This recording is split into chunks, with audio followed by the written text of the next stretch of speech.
On the low with Yadolo, we have a special guest today. What is your name and where are you from?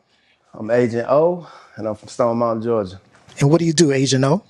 I'm an NFL agent slash NFL contract advisor, which is the correct name for NFL agent.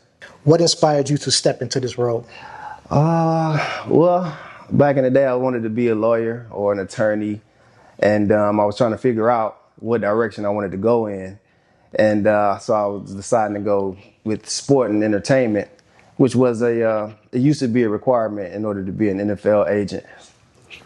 It used to be a requirement to be NFL agent. You had to get a law degree. But then they dropped that requirement and made it to where you only needed a master's degree. But I had a little cousin who was really good at football at the time, and we had a pact that I was going to be his agent one day. That didn't happen because he went to the NFL before I could become an agent, but that's Devontae Smith. And so that's really what inspired me to be an agent. I just wanted to go along that ride with him and make sure he was good the entire way. Okay. Where did you grow up and how did that shape your path? Well, I grew up in Stone Mountain, Georgia. And let me rephrase something. I'm from Amint, Louisiana. That's Okay. where I was born at. That's where my family is at. And but I grew up mainly in Stone Mountain, Georgia. We traveled a lot from D.C., Maryland, and I got to Georgia around my 10th, 11th grade year. And I've been big into sports this whole time. I played sports all my life, and Okay. it's just been a part of me. What was that defining moment when you realized you wanted to help athletes with their careers? Well, you know, you see so many stories about kids that don't make it.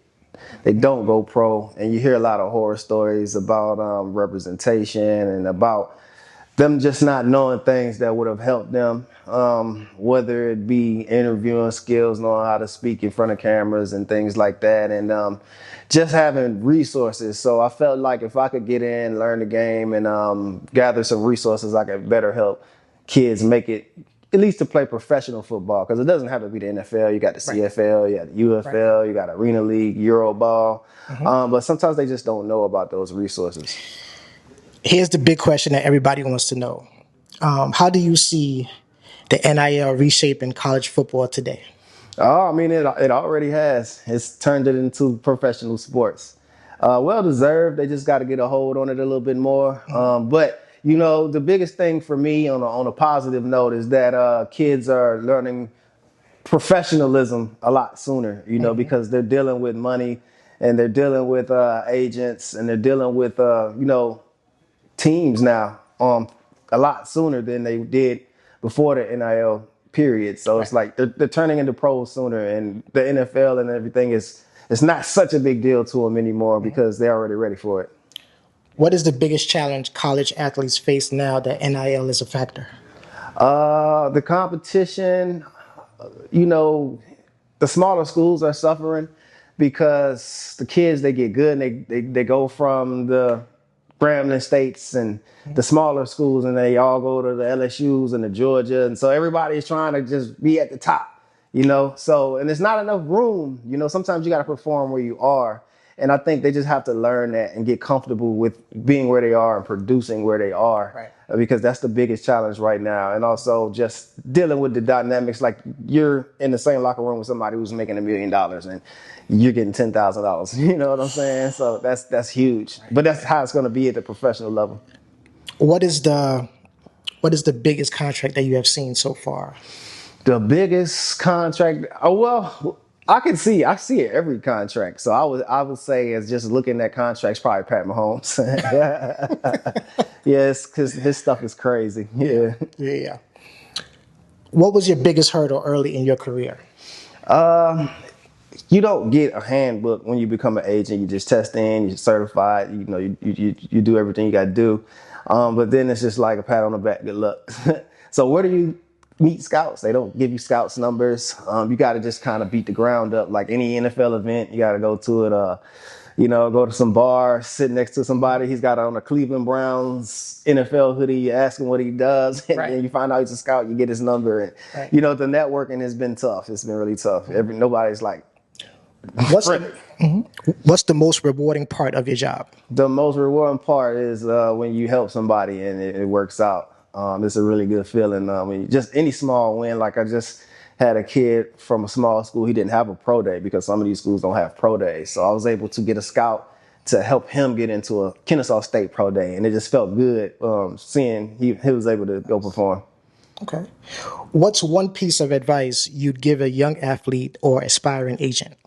For a young athlete, I would say market yourself.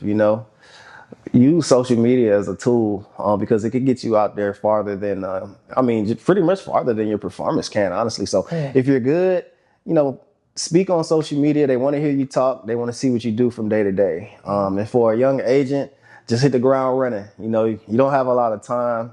You have to perform every 3 years. It's like performance reports, or you get kicked out. So you got to hit the ground running. You just do. Where do you see the sports representation world evolving in the next 5 years? Oh, everything's going up. Players are getting paid more. As you can see, the WNBA is getting paid more now. I mean, that's my next venture. I'm going to be a WNBA agent, actually. So I want to do that. And it's perfect time to get into that. CFL's on the rise. Everything's getting more money and it's boosting up. So there's going to be more competition. But I think it's a welcoming what's the word for it? It's a welcoming venture, if you're willing to get in there and hit the ground. Do you ever see the WNBA players making equal amount as the NBA players? At some point, it's going to be a while. But I will say that the crowd is rising. This becoming very popular. Like, we're in that sports group. You're seeing guys that's like, I like to watch the ladies more than I like to watch the guys. True. I tell you what, though, the NBA, they got to fix some things because it's starting to decline a bit. So if it continues down that path, then I can see the WNBA surpassing it, actually. Nice. Okay, so we have 3 rapid questions for you.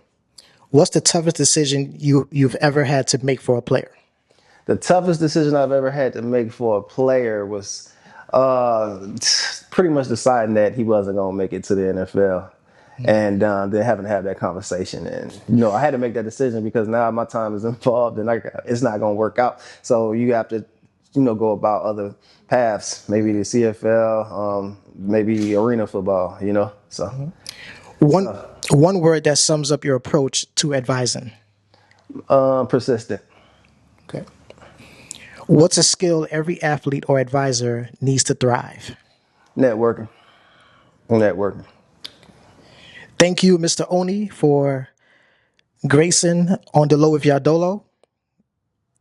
Peace. Peace.